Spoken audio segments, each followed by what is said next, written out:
My husband assaulted me in front of his entire family, and no one stood up to him, but my daughter did something that made him turn pale. It was Thanksgiving at his parents' house, and I should have known better than to show up with store-bought dinner rolls. For 8 years of marriage to Derek, I had learned that everything had to be perfect in front of his family, or there would be consequences later. But I had been pulling 12-hour shifts at the hospital all week, and barely had time to shower, let alone bake homemade bread. His mother, Patricia, made the first comment as I set the plastic container on her perfectly set dining table. She lifted one roll with her manicured fingers like it might contaminate her entire meal. Well, she said loud enough for the entire room to hear. I suppose not everyone has time for family traditions anymore. 22 family members were crammed into that dining room. His parents, both brothers with their wives, 6 kids ranging from toddlers to teenagers, and various aunts and uncles who had driven in from neighboring towns. All of them turned to stare at me like I had committed some unforgivable sin. I forced a smile and explained that I had been working overtime at the hospital. 3 nurses had called in sick with the flu, and someone had to cover the emergency department. I thought they would understand. His father was a retired police officer. His brothers worked construction. They knew about demanding jobs.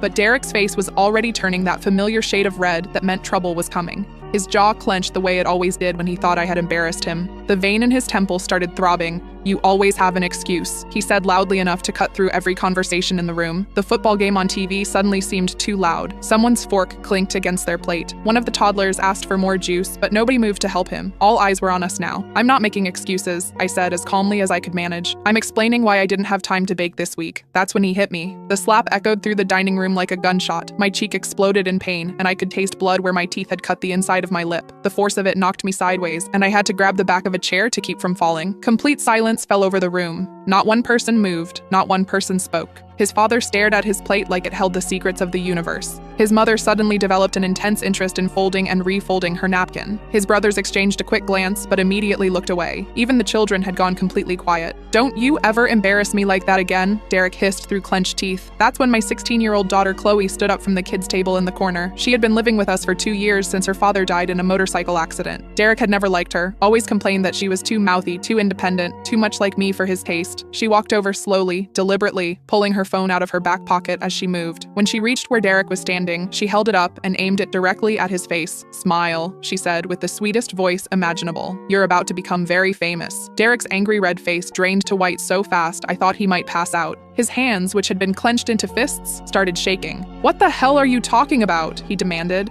"I've been recording everything for the last hour," Chloe announced to the entire room. "Every nasty comment, every threat, every single slap.